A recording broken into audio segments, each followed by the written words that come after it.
ज्या गडावरती आलात गडाचे नाव गड कोंढाणा असताना इथून समोर आपल्याला एक किल्ला दिसतो. गडाचे नाव आहे पुरंदर. पुरंदर गडाचा तह झाला. पुरंदरच्या तहामध्ये मिर्झा राजा जयसिंग व दिलेर खान यांनी 80,000ची फौज घेतली. पुरंदर गडाला वेढा घातला. पुरंदरच्या तहामध्ये महाराज काय म्हटले, पुरंदर गडाला नखा इतका धक्का लागता कामा नये. आम्ही पुरंदर गडाच्या बदली देऊ तुम्हाला 23 किल्ले. महाराज हे शब्द बदलणार नव्हते. 23 किल्ले महाराजांनी पुरंदर गडाच्या बदली शत्रूला दिले. 23 किल्ले देण्याचं कारण काय होतं? पुरंदर किल्ला स्वराज्यामध्ये असणारी एक शिवभूमी होती, एक पवित्र ठिकाण होते. काय होते? स्वराज्याचे पहिले राजपुत्र म्हणजेच की संभाजी महाराज. संभाजी महाराजांचा जन्म त्या पुरंदर गडावर झाला. जन्मस्थान किल्ला पुरंदर असल्यामुळे महाराजांनी पुरंदर गडाच्या बदली 23 किल्ले शत्रूला दिले. 23 किल्ले शत्रूला दिल्याच्या नंतर ना 23 किल्ले कसे गेले त्या ठिकाणी? 23 किल्ले तोडफोड झालेले, साधेसुधे किल्ले देण्यात आले. पण गड म्हटलं आणि 23 म्हटलं यात फरक पडतो. पुरंदर गडाच्या बदली 23 किल्ले गेले, पण त्या गडांमध्ये एक असा बळकट किल्ला शत्रूच्या हाती गेला. तो कसा होता? एकटा जर समोर झुंज देतोय, मागे जर 22 गड आहेत, तर त्या 22 गडांना नखा इतका धक्का लागणार नाही, इतका बळकट, इतकी ताकद त्या गडामध्ये होते. त्या गडाचे नाव गड कोंढाणा असे होते. तुम्ही ज्या गडावर आलाय हा कोणी जिंकून घेतला नव्हता. पुरंदरच्या तहामध्ये आपण स्वतःहून हा किल्ला शत्रूला दिला आणि त्या काळामध्ये या गड कोंढाण्यावर राज्य करता उदयभान राठोडला नेमण्यात आला. उदयभान राठोड कोण होता? हिंदू किल्लेदार होता. उदयभान राठोड कोण होता? राजपूत किल्लेदार होता. हिंदू असून राजपूत असून त्याने मुघल धर्म स्वीकारला. औरंगजेब बादशाहाने उदयभानास बक्षीस पात्र गड कोंढाणा दिला. ज्या वेळेस उदयभानाला बक्षीस पात्र गड कोंढाणा मिळाला, उदयभानानं स्वराज्याचा सगळ्यात महत्वाचा नियम तोडला आणि उदयभान राठोड हा राजस्थान वरनं 3 मुली या बंदी करून गड कोंढाण्यावर घेऊन आला. कमलकुमारी, देवल देवी आणि पद्मशिला अशी त्या 3 मुलींची नावं असताना मुली गडावर बंदी केल्या. गडाचा सगळ्यात शेवटचा कोपरा, लोक आता त्याला हाव पॉइंट, विंड पॉइंट म्हणतात, रिव्हर्स पॉइंट म्हटलं जातं, पण त्या बुरुजाचे शत्रूने ठेवलेले नाव आहे कलावंतिनीचा बुरुज. कलावंतिनी का म्हटलं गेलं? नाचणे ही कला आहे. मुली नाचल्या, कलावंतिनी बुरुज म्हटलं गेलं. मुलींची नाचगाणी गड कोंढाण्यावर चालू झाली आणि इथे समोर तुम्हाला हा जो टावर दिसतोय छोटासा, हा गडाचा बाल्य किल्ला आहे. बाल्य किल्ला म्हणजे काय? किल्ल्यावर एक छोटा किल्ला असतो, त्याला बाल्य किल्ला म्हणतात. त्या बाल्य किल्ल्यावर जर तुम्ही आत्ता गेला तर तुम्ही पुणे दरवाजापासून कल्याण दरवाजापासून मागील भागामध्ये असणारा झुंजार बुरुज, तुम्ही परत दुसरं म्हटलं तर तानाजी कडा आहे, मागे कलावंतिनीचा बुरुज, एका जागेवरनं जवळजवळ 60-65% किल्ला तुम्ही बघू शकता. तिथनं तुम्ही तितकी नजर टाकू शकता. तो बाल्य किल्ला.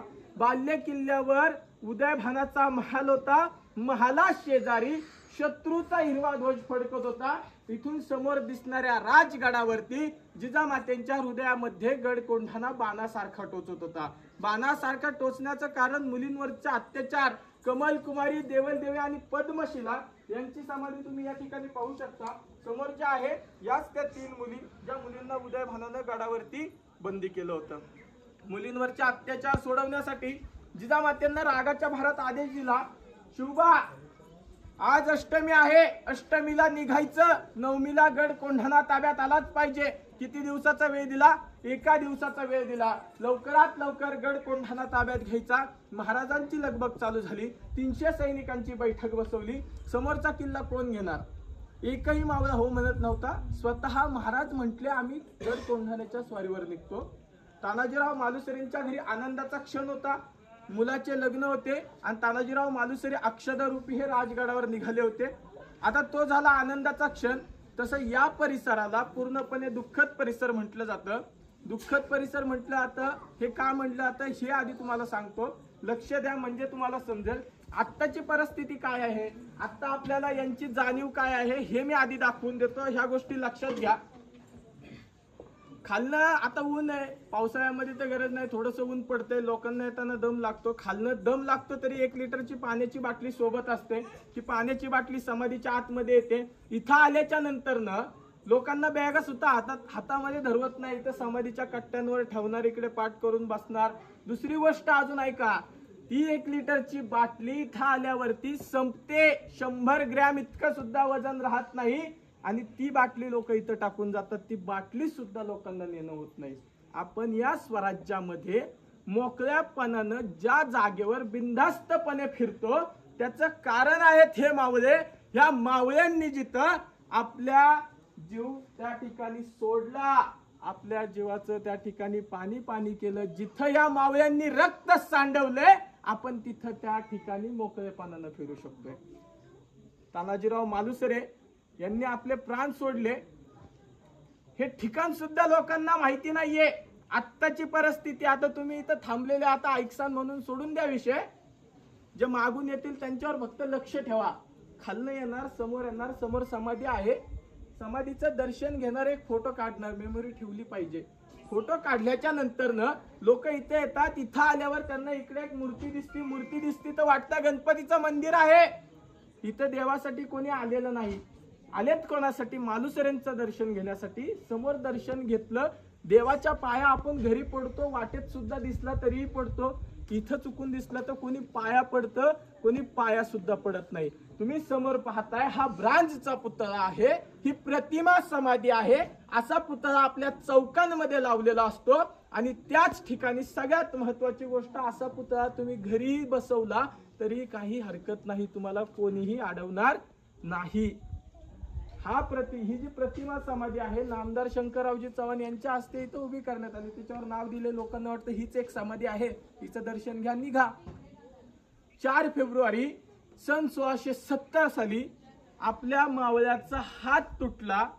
एका हाताने वीर योद्धा या ठिकाणी येऊन धारातीर्थ कोसळला. उदयभानानं मोजता येणार नाही इतके वार अंगावर केले. तानाजीराव मालुसरे 4 फेब्रुवारी सन 1670 साली या ठिकाणी धारातीर्थ कोसळले. याच्या 2 वर्षांनंतर सगळ्यात महत्वाची गोष्ट ऐका, 4 फेब्रुवारी सन 1672 साली तानाजीराव मालुसरेंच्या या देह समाधीची स्थापना स्वतः महाराजांच्या हस्ते करण्यात आलेली ही खरी समाधी आहे. याला दुःखद परिसर, मालुसरेंचे प्राण गेले त्यामुळे तर म्हणतातच, पण अजून एक जे आपल्याला म्हणजे सहन होणार नाही अशी गोष्ट या ठिकाणी झाली, त्यामुळे सुद्धा याला दुःखद परिसर म्हटलं जातं. लक्ष देऊन ऐका, मागचे लक्ष द्या. दुःखद परिसर याला त्या गोष्टीमुळे सुद्धा म्हटलं जातं, ते सुद्धा तुम्हाला सांगतो. तुम्ही मुलींची समाधी जी पाहिली ना, मुलींची समाधी इथं इतिहासामध्ये नोंद असावी ह्या कारणामुळे नाहीये. मुलींची समाधी इथं का आहे? मुलींवरती 5 वर्ष अत्याचार झाले म्हणून इथं नाहीये, त्यांनी काय त्रास सहन केला म्हणून त्यांची समाधी इथं नाहीये. त्याचं कारण आहे, तानाजी मालुसरेंनी किल्ला जिंकला, मुलींना सुखरूप सोडवलं. महाराज काय म्हटले, शत्रूच्या वाघाच्या तोंडातून आम्ही जर तुम्हाला वाचवलंय तर आम्ही तुम्हाला राजस्थानला सुखरूप पोहोचवण्याची जबाबदारी सुद्धा ही आमची राहील. मुली काय म्हटल्या माहितीये त्या ठिकाणी, आम्हाला महाराज एका गोष्टीचं उत्तर द्या, आम्ही राजस्थानला जायला तयार आहोत. त्यांनी कधी घरच्यांचं तोंड पाहिलं नाही, कधी आवाज ऐकला नाही, कधीच काही गोष्टी नाही. त्यांनी 5 वर्ष जो त्रास सहन केला त्याच्यातून त्यांची सुटका झालेली असताना त्यांनी महाराजांना काय प्रश्न विचारला असेल? काय विचारलं? महाराज, आमचा भाऊ आनंदाचा क्षण सोडून, मुलाचं लग्न सोडून आम्हाला सोडवण्यासाठी आला आणि आमचा दादा आम्हाला आज या ठिकाणी सोडून गेला आणि त्याला इथे सोडून आम्ही राजस्थानला कसं जायचं? त्या मुलींनी या ठिकाणी विष पेलं, त्यांनी आपले प्राण सोडले म्हणून ती त्यांची समाधी आहे. त्यांना होती जाणीव की यांनी आपल्यासाठी काय केलं. आपण बोट तर सोडा, करंगळी इकडची इकडे झाली, जिथं चिटकतीये तिथं या मावळ्यांनी रक्त सांडवलंय. ह्या गोष्टीची आज कोणालाही किंमत नाहीये.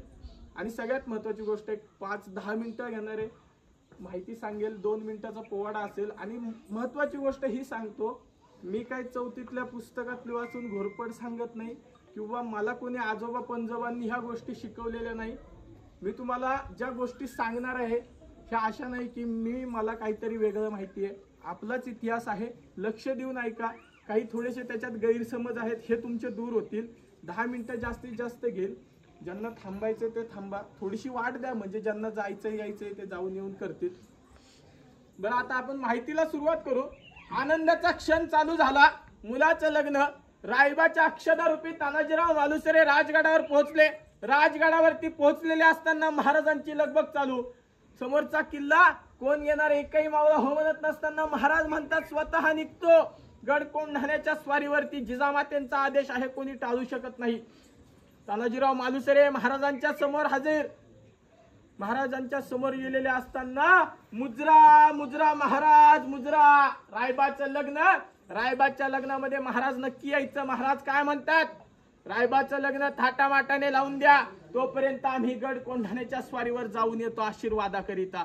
मालुसरे म्हणतात तुम्ही गड कोंढाण्याच्या स्वारीवर जाऊन आशीर्वादाकरिता परत येणार, तोपर्यंत आम्ही रायबाच्या लग्नामध्ये वरबाप काही शोभले जात नाही.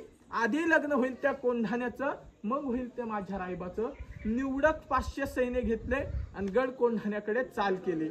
आता गड कोंढाण्याकडे जी चाल केली, तुम्हाला सांगतो 500 सैन्य होतं. उदयभानाकडे काय होतं, उदयभानाकडे 1800 सैन्य होतं. उदयभानाकडे काय होतं, उदयभानाच्या अंगामध्ये हत्तीची ताकद होती. अरे उदयभानाकडे काय होतं, अरे स्वराज्यामध्ये बळकट असणारा गड कोंढाणा, या गड कोंढाण्याची ताकद उदयभानाकडे होती. 3 ताकदी असताना आपण साधा सोप्पा विचार केला, 1800 सैन्य मारायचं, एका दिवसात किल्ला ताब्यात घ्यायचा आहे.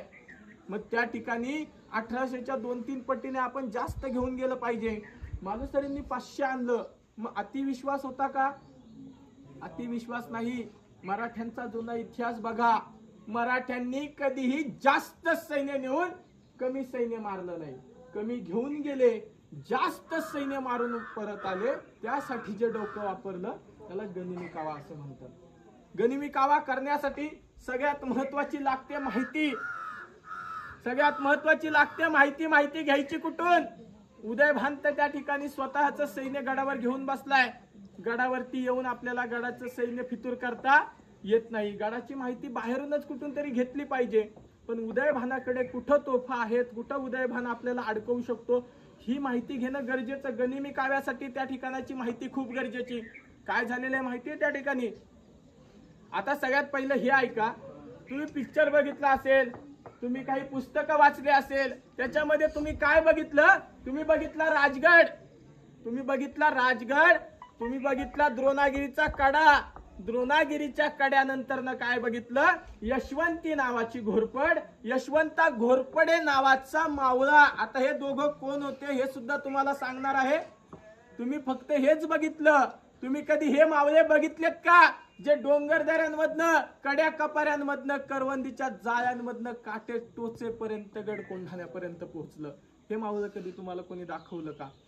तिथून निघाले, इथं पोहोचले. तानाजीराव मालुसरे यांनी गडाची माहिती घ्यायचं ठरवलं. गडाची माहिती घ्यायची म्हटल्यावरती 10-12 सैन्य काय म्हणतं, मालुसरे मेटावर आपल्याला गडाची माहिती मिळेल. अजून 10-15 जण गडबडीत, मालुसरे मेटावरती आपल्याला गडाची माहिती मिळणार नाही. त्या लोकांना गुडघ्यावर बसवलं, त्यांच्या माना उडवल्या, त्यांचे तुकडे तुकडे जरी केले तरी गडाबद्दल आपल्याला एकही शब्द ते सांगणार नाहीत.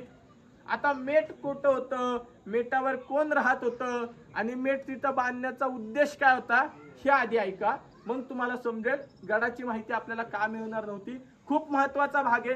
हे तुम्ही कधी ऐकलं नसेल आणि तुमच्यातले एकाने जरी इथून सांगितलं तरी मी पोवाडा म्हणेन माहिती इथं संपवेल. सगळ्यात महत्वाची गोष्ट आहे, लक्ष देऊन ऐका. तुम्ही प्रत्येक जण वेगवेगळ्या ठिकाणावरून आलाय, बरोबर. प्रत्येकाच्या आजूबाजूला वेगवेगळा किल्ला आहे की नाही. तुमच्या ठिकाणी वेगवेगळे किल्ले असताना एकाला तरी मेटाबद्दल काय माहिती आहे. असं नाहीये की नवीन शब्द आहे, असं नाहीये की नवीन काहीतरी आहे.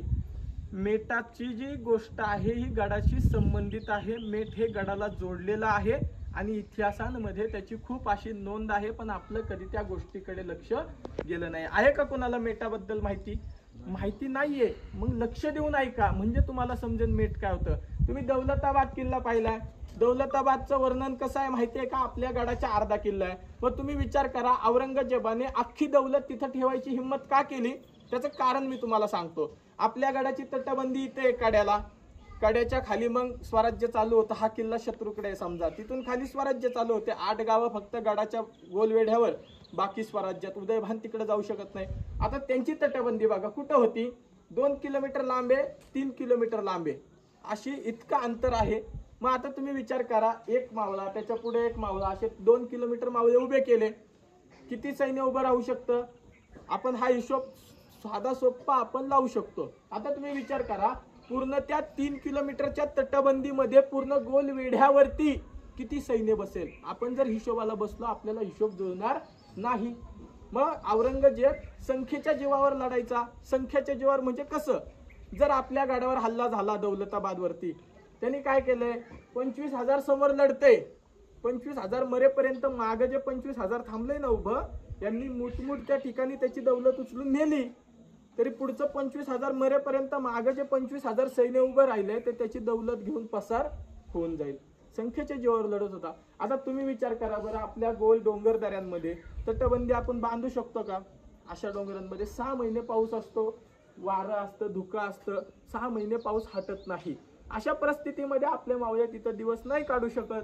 मग आपण त्या ठिकाणी काय केलंय, गडाला पकडून उतरणारे जे मोठे मोठे डोंगर आहेत, या अर्ध्या डोंगरावर घरं बांधली, त्याला मेट म्हटलं. आणि त्या मेटावरती जे राहणारे लोक होते, त्याच्यात या ठिकाणी कोळी समाज राहत होता म्हणून त्या मेटाला कोळीवाडा म्हटलं.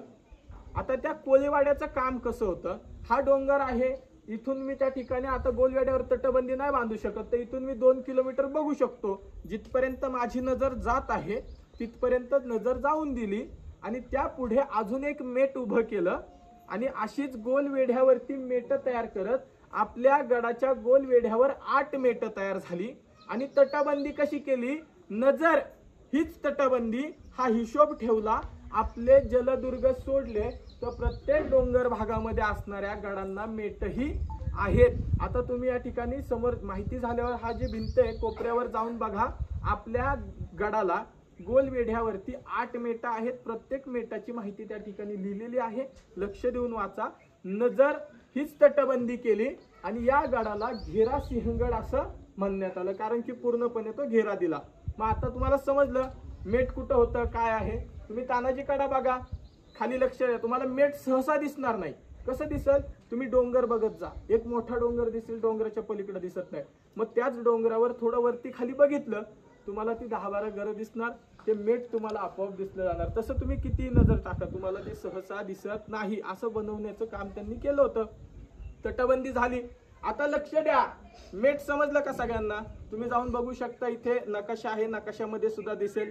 तुम्हाला सांगतो, आता त्या ठिकाणी मेटावरची लोक गडाबद्दल का माहिती देणार नव्हती. सगळ्यात महत्वाचं उदाहरणार्थ समजा, गैरसमज करून घेऊ नका. मालुसऱ्यांना कोळीवाड्यावर गडाची माहिती मिळाली, मालुसऱ्यांनी हल्ला केला, युद्धामध्ये हारले, मालुसरे गडाच्या खाली उतरले, स्वराज्यात जाऊ शकतात. आता जी कोळीवाड्यावरची लोक आहेत, उदयभानानं काय केलंय, त्यांच्या घरामध्ये असणाऱ्या आया बहिणींना गडावर बंदी ठेवले, त्यांच्यावर नजर कैद चालू आहे. जर त्यांनी आपल्याशी खालच्यांनी गद्दारी केली तर इथे एकालाही जिवंत ठेवायचं नाही. आणि राहिली गोष्ट दुसरी, तानाजी मालुसरे जशा आपल्या गावी उमरट जाऊ शकतात, तशी कोळीवाड्यावरची लोक घरदार, संसार, जागा, जमीन, जन्मस्थान हे सोडून मालुसरेंच्या मागे जाऊ शकत नाही. आणि ते जर गेले नाही, तानाजी मालुसरेंनी इथे येऊन 1500 मारलं उदयभानाचं, तर उदयभान राठोड त्या कोळीवाड्यावर एकालाही जिवंत ठेवणार नाही. तानाजीराव मालुसरेंना जिजामातेंनी आदेश दिलाय, एका दिवसात काहीही करा पण तो किल्ला ताब्यात घ्या. पण त्या ठिकाणी तानाजीराव मालुसरे कोळीवाड्यावरच्या लोकांवरती बळजुबरी करू शकत नाही. जास्तीत जास्त जर अडचणच होतीये की आपल्याला यांच्याशिवाय पर्याय नाही, 2 कानाखाली मारू शकतात. उदयभानाला अडवणार कोण आहे का? तुकडे तुकडे करण, त्याचं वाटण वाटलं तरी कोणीच नाही त्याच्या मागं. तो त्याच्या मनाचा राजा होता. मग आपल्या सैन्यापेक्षा भीती कोणाची होती? उदयभानाची. गडाची माहिती आपल्याला मिळणार नव्हती. गडाची माहिती मिळणार नसताना सगळं सैन्य शांत.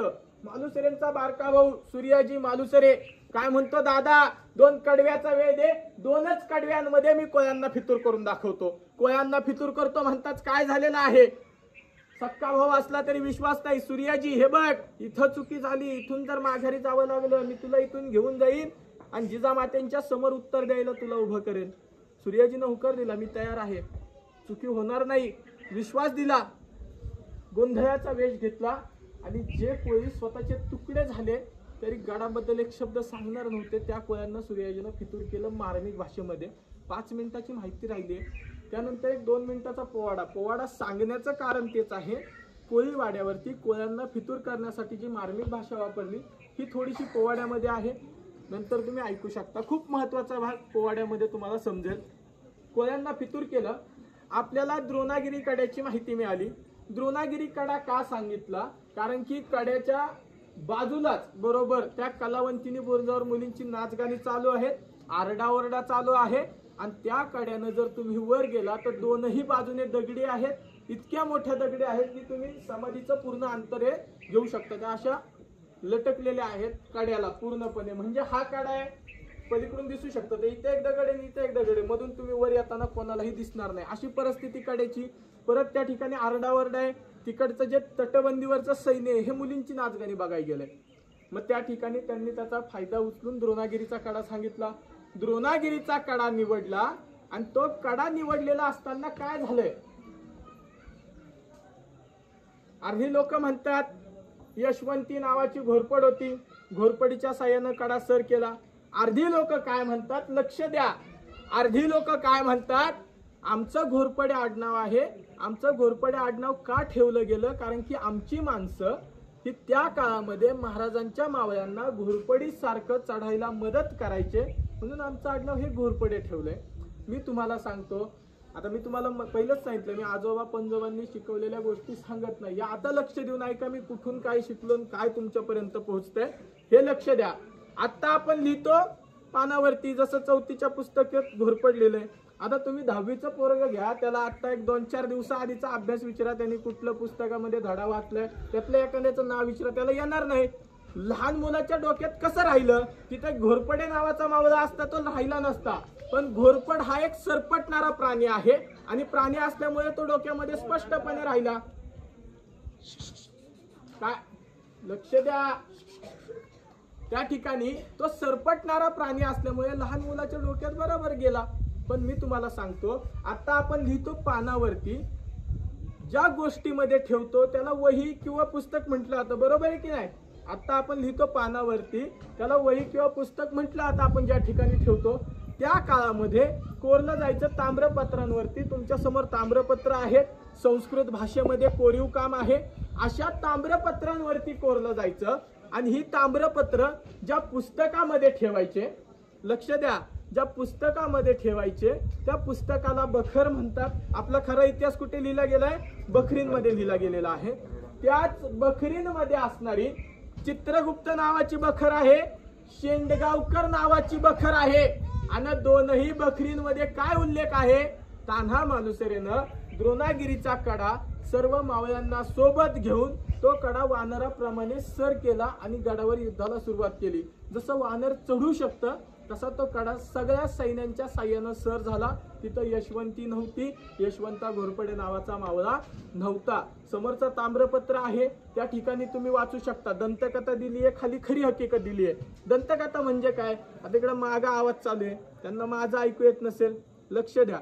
त्यांनी चुकून ऐकलं फक्त वानर, वानराप्रमाणे नाही ऐकलं वानर, त्यांनी सांगितलं नाही. तिथं एक शाहीर होते, गाईड होते, ते वानर सांगत होते. वानर हा इतिहास आहे. मग ते काय झालं, अजून एक तिसरा इतिहास नवीन भांडणांच्या रूपामध्ये समोर येईल, समोर पसरेल. मग ते शब्दातून पसरतं, त्याला म्हणतात दंतकथा. समजलं? घोरपड नव्हती, घोरपडे नावाचा मावळा नव्हता, वानर नावाचा प्राणी नव्हता. आपल्याच मावळ्यांनी साथ दिली आणि तो कडा सर झाला. कडा सर होताच समोर दिसतात मुलींची नाचगाणी. मुलींची नाचगाणी पाहताच तानाजी मालुसरेंच्या म्यानातली तलवार ही थांबत नाही, ती बाहेर निघते. आणि त्या काळामध्ये इतिहासामध्ये अशा गोष्टी होत्या, म्यानातली तलवार जर बाहेर काढली तर तिला रक्त लागल्याशिवाय कोणी आत ठेवली नव्हती आणि ठेवली जात सुद्धा नव्हती. आणि ती निघालेली तलवार तानाजी मालुसरे मागे पाहतात, काय दिसतं? अरे 10-15 सैन्य अवघ सोबत आहे. 10-15 सैन्य सोबत असतानाही कसला विचार केला नाही. त्या ठिकाणी मुलींची नाचगाणी पाहणारा 350 पठाण जे नशेमध्ये गुंग होतं, तानाजीराव मालुसरेंनी 10-15 सैन्यासोबत कापलं. आणि ही खबर उदयभानाला बाल्य किल्ल्यावर समजली की 350 सैन्य मारलं गेलं. ताना मालुसरे नावाचा सुभेदार गडावर पोहोचला. उदयभानाला हत्तीची ताकद म्हटलं जायचं. कशी म्हटलं जायचं? स्वतःच्या शरीराचा विचार करा आणि त्या ठिकाणी बघा की तुम्ही काय करू शकता. उदयभानानं काय केलं? उदयभान झोपेमध्ये होता, झोपेतून उठला, तलवार उचलली आणि तो उदयभान राठोड डोळे चोळत मालुसरेंच्या अंगावर पळत सुटला. आपण झोपेतून उठलो तर पटकन दरवाजा नाही गावायचा आपल्याला उघडायला. तलवार उचलली तो उदयभान राठोड डोळे चोळत पळत सुटला. अरे पहिला वार जो त्या उदयभानानं केला, एका वारामध्ये तानाजी मालुसरेंच्या ढालीचे 2 तुकडे झाले, ढाल खाली कोसळली. तुम्ही किती युद्धामध्ये ऐकलंय पहिल्या वारात ढाल उडवली? उदयभानाकडे ती ताकद होती. धर्म बदलून कोणाला किल्ले मिळत होते का? धर्म बदलून किल्ले कधी मिळत नव्हते. उदयभानाला मिळाला कारण की त्याच्याकडे तशी ताकद होती, अंगामध्ये ती जिद्द होती. जिद्द कशी होती?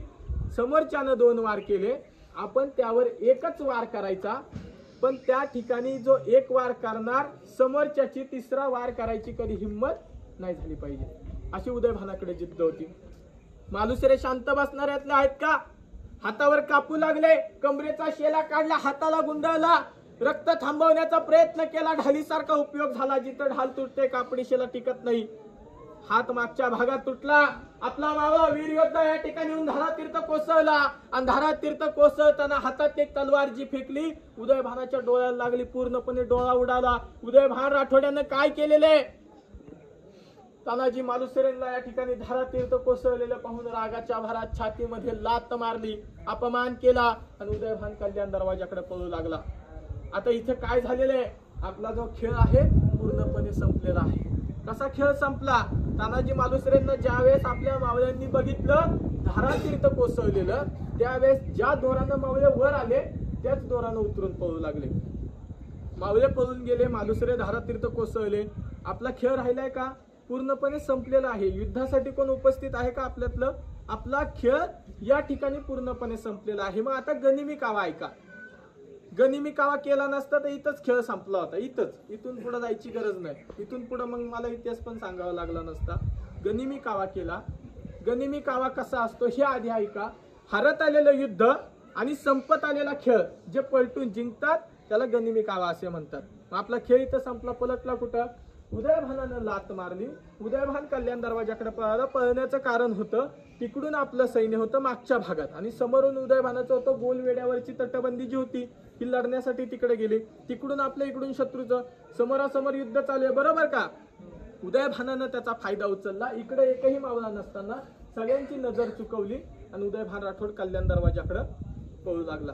उदयभान पळतोय पळता पळता दरवाजा दिसला. दरवाजा उघडायचा आणि पळून जायचा त्याच्या मनात विचार आला. त्याआधी त्याला एक आवाज आला. आवाज देण्याकरिता आहे का कोण तिकडं?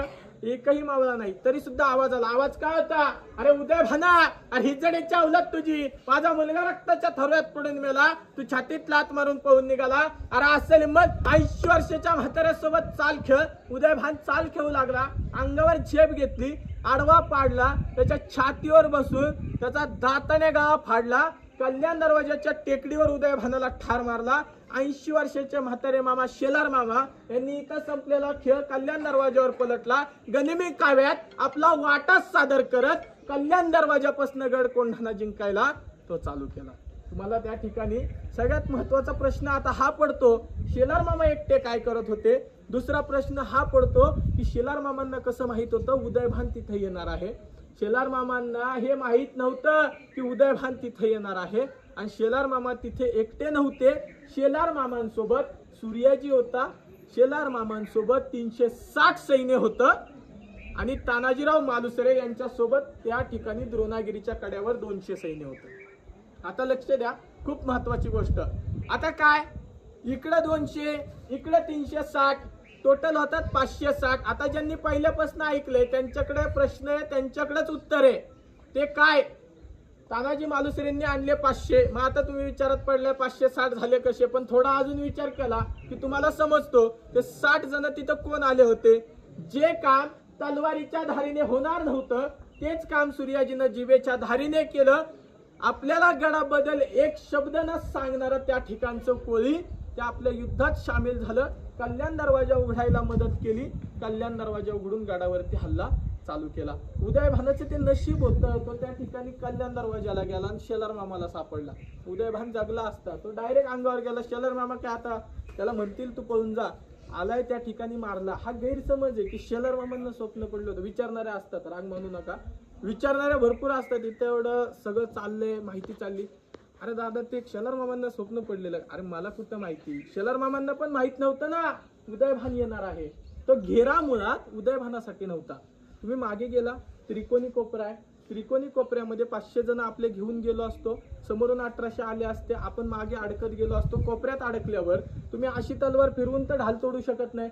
जितकी तलवार मागे तितका जबरदस्त वार पुढे. आता तुम्ही उचला बरं तलवार, समोरच्याला लागल का आपल्याला लागल? मग त्या ठिकाणी काय करायचं, त्या कोपऱ्यात ह्यांना अडकवायचं. म्हणून तिथं 200 घेतले आणि 10-15 जण गेले असते त्या ठिकाणी. ते आधीच नशेमध्ये गुंग होते. ते काय म्हणले असते, आम्ही नाचगाणी बघतो, ही पण नाचगाणी बघणाऱ्यातलीच आहेत. म्हणून त्या ठिकाणी 200 न्यावे लागले. 200 नेऊन सुद्धा आपल्या सैन्याला थोडासा वेळ गेला. तेवढ्या वेळामध्ये मालुसरेंचे इथे प्राण गेले. उदयभानाला ठार मारलं. दादाचं शोधकाम सूर्याजीनं चालू केलं. सूर्याजी इथे आला. अरे दादा उठ, दादा बोल काहीतरी. दादा मावळे पळू लागलेत. दादा बोले ना, दादा जागेवर ना आले ना. सूर्याजीला समजलं, अरे आपला सक्का भाऊ आपल्याला सोडून गेला. सूर्याजीनं कसलाही विचार न करता त्या ठिकाणी काय केलेलं आहे, सरळ द्रोणागिरीच्या कड्याकडे धाव घेतली. कमरेचा त्या ठिकाणी कमरेला असणारी तलवार काढली आणि त्या ठिकाणी जो दोर आहे हा दोर कापला. परतीला लागलेलं सैन्य दरीत कोसळून मेलं. बाकीच्या माव्यांना काय म्हणतं, आपला बाप या ठिकाणी रक्ताच्या थारोळ्यात पडून मेला. तुम्ही भागुबाई सारखे पळून निघाला. गडाच्या कड्यावरनं उड्या फेकून मारण्यापेक्षा लढून मारा, नाहीतर बांगड्या साड्या घाला. गडाच्या कड्यावरनं उड्या फेकून मारा. मी परतीचे दोर केव्हाच कापून टाकलेत. मावळ्यांना राग आला. मांजरासारखं पळणारं मावळं शत्रूच्या अंगावर सिंहासारखं फिरलं. बाल्य किल्ल्यावर शत्रूचा हिरवा ध्वज खाली झाला. मालुसऱ्यांना धारातीर्थ कोसळलेलं आपल्या मावळ्यांनी पाहिलं होतं. लक्ष द्या, आपल्या मावळ्यांनी पाहिलं होतं. पण उदयभानाला ठार मारल्याची खबर ही कोणाला नव्हती. का नव्हती? तो नजर चुकवून पळाला होता. ठार मारल्याची खबर मिळताच गड कोंढाणा ताब्यात आला. बाल्य किल्ल्यावर शत्रूचा ध्वज खाली होऊन भगवा ध्वज फडकला. 3 वेळा तोफेचा इशारा राजगडावर प्राप्त झाला. जिजामाता काय म्हणते, अरे बघ शिवबा, माझ्या तान्यानं गड कोंढाणा विजय केला. बघ शिवबा, गड कोंढाणा स्वराज्यात आला. महाराजांना आनंद झाला. महाराजांचा आनंद कसा होता? महाराजांच्या आनंद अश्रू खाली कोसळू लागले. कधी जातोय, कधी माझ्या तान्याला भेटतोय, अरे कधी त्याला मिठीत घेतोय आणि गड कोंढाणा जिंकल्याचा आनंद साजरा करतोय. कृष्णा घोडीला खोगीर घातली, टाच मारली. महाराज कल्याण दरवाजाच्या पायथ्याशी आले. पहिलंच पाऊल महाराजांनी गडावर टाकलं. स्वागतासाठी एकही मावळा नसताना जाणवलं काहीतरी गडावरती दुःखाचं सावट पसरलं. येऊन पाहतात तर काय, इथे नजर गेली. अरे ज्या मावळ्याला मिठीत घेऊन गड कोंढाणा जिंकल्याचा आनंद साजरा करायचा होता, त्या मावळ्याकडे ज्यावेळेस नजर केली, अरे इंच इंच जखमा अंगावर झालेले असताना, रायरा असे तुकडे या ठिकाणी त्या मावळ्याचे पडलेले असताना महाराज रडू कोसळले. इथं तानाजी मालुसरेंचा देह कोसळलेला असताना महाराज मांडी घालून बसले. तानाजीराव मालुसरेंना मिठीत घेतलं. अरे कमरेचा शेला काढला, तर तानाजीराव मालुसरेंचा रक्ताने माखलेला चेहरा पुसला आणि काय म्हणले, अरे मावळ्यांना असे रडत काय बसला? माझा तान्हा या स्वराज्याला सोडून गेला. स्वराज्यात गड आला पण माझा सिंह गेला, गड आला पण माझा सिंह गेला. बोला छत्रपती शिवाजी महाराज की जय. वीर छत्रपती श्री संभाजी महाराज की जय. पार्वती पते. माहिती सांगितली. मुख्य शब्द काढून 2 मिनिटाचा पोवाडा आहे. तुम्हीही लक्ष देऊन ऐका. आजूबाजूचे जर कोण आवाज करत असतील त्यांनाही थोडं शांत करा. खूप महत्वाचा भाग आहे. कोळीवाड्यावरती हे तर तुम्हाला समजलं, गनिमी कावा करत नाही. तो युद्ध आपल्याला एका दिवसात होत नाही आणि त्या ठिकाणी कोळ्यांना फितूर करण्यासाठी यांनी खूप यातना दिल्या. ह्या तुम्ही लक्ष द्या. 2 मिनिटाच्या वर वेळ घेत नाही, पण लक्ष दिलं नाही तर काहीच समजणार नाही. ऐका आता पोवाडा. ओम नमो श्री जगदंबे, ओम नमो श्री जगदंबे, नमन तुझंबे कर्ण प्रारंभे. डफावरी थाप तुंतुण्याचा, डफावरी थाप तुंतुण्याचा, शाहीर हा महाराष्ट्राचा प्राण, शाहीर हा महाराष्ट्राचा प्राण. शिवप्रभूचे गात गुणगान, जी जी जी. राज्यमाता राजगडाला, राज्यमाता राजगडाला, त्वरित सांगा कामाला. बोटाने किल्ला दाविला, कोंढाणा किल्ला दाविला. किल्ल्याच्या पराक्रमाला, किल्ल्याची माहिती घेण्याला तान्हाजी वीर गरजला. येऊन भिडले कोळीवाड्याला, कोळीवाड्याला अजिरहा जीजी. आता कोळीवाड्यावरचे चौकीदार जे नाईक होते, नाईकांची मुलं ही बाहेर खेळत होती. काय म्हणतात माहितीये का? अहो नाईक बाहेर या, इथं गोंधळी आल्यात, गोंधळी. नाईक काय म्हणतो, बरं झालं आलं वक्ताला, आईचा नवस फेडायचा मला, देवीसाठी नवस केला, गोंधळी वेळेवर आले. आनंद झाला कोळ्याला. बोलवून घेतलं त्या गोंधळाला. गोंधळाला बघून कोळ्यांना संशय आला. यांना गोंधळी म्हणावं, ही रांगडी माणसं दिसतात. वाऱ्यासारखी तलवार फिरवणारी माणसं करंगळी सारखी काठी घेऊन संभळ वाजवतात. संभळ हातामध्ये शोभत नाही. विचारलं नावा गावाला, अरे कोण लेका तू, कोण कुठून आला गडाला? काय म्हणतो सूर्याजी, अरे बाबा आलोय तुळजापुरावून, इथं आंब्याचा जागरण करण्याला. तुम्ही दिलीच संधी तर आम्ही घालूच गोंधळ. हा या सूर्याजीचा शब्द आहे. स्वतःचं नाव सुद्धा सांगून दिलंय. काय म्हणला, दिली संधी तर घालू गोंधळ. संधी कोणाकडून पाहिजे? कोळ्यांकडून पाहिजे. गोंधळ कुठं घालायचा आहे? अरे तो गोंधळ गडावर घालायचा आहे. मार्मिक भाषा कोळ्यांना समजली नाही. जागरण गोंधळाला सुरुवात झाली. आता यांना माणसं मारणं सोडून काय जमत नाही. यांनी तिथं गोंधळ चालू केलाय. मग काही कोळी झोपेत येत, कारण माहितीये तुम्हाला, काही कोळी झोपेत येत, काय पेंगत येत, काय जागे असताना तुंतुन वाजवणारे मालुसरे सूर्याजी त्या ठिकाणी संबळ वाजवत असतो. काय म्हणतात, सूर्याजी बाद झाला गोंधळ, अशी कानाखाली मार, आवाजच आला पाहिजे. सूर्याजीनं गोंधळ थांबवला, शब्द पलटवला आणि तो सूर्याजी काय बोलू लागला, अरे कशी झोप लागली मर्दाला, कशी झोप लागली मर्दाला. तुम्ही आया बहिणी देता दुश्मनाला, लाजा पाहिजे मिशा बाळगायला. धरा देतो बांगड्या लुगड्याला, धरा देतो बांगड्या लुगड्याला, हिजड्यांनो नेचा लुगड्याला. अरे उदय भान आया बहिणी उचलून घेऊन गडावर गेला, तुम्ही बांगड्या साड्या घालून घरात बसला. अरे लाजा वाटल्या पाहिजे तुम्हाला, तुम्ही मिशा बाळगता. काय झालंय, जसं पहिलं विचारलं तसंच परत काय झालं, परत एकदा विचारिलं नावा गावाला. तानाजी म्हणती देहाला, किल्ल्याची माहिती घेण्याला. म्हणून आम्ही आलोय कोळीवाड्याला, कोळीवाड्याला जिरहा जीजी, कोळीवाड्याला जिरहा जीजी. तान्हाजी येताच गडावर, उदय भान झालं हैराण. दोघांचा वारा वरवार, तानाजींची उडविली ढाल, तानाजींचा उडविला हात. 80 वर्षाच्या म्हाताऱ्यानं, 80 वर्षाच्या म्हाताऱ्यानं उदय भानला पाडला धरणीला. पेटून मशलीचा बाल्य किल्ल्याला. मी शैरोमकर पढेर गातो पोवाड्याला, गातो पोवाड्याला जिरहा जीजी.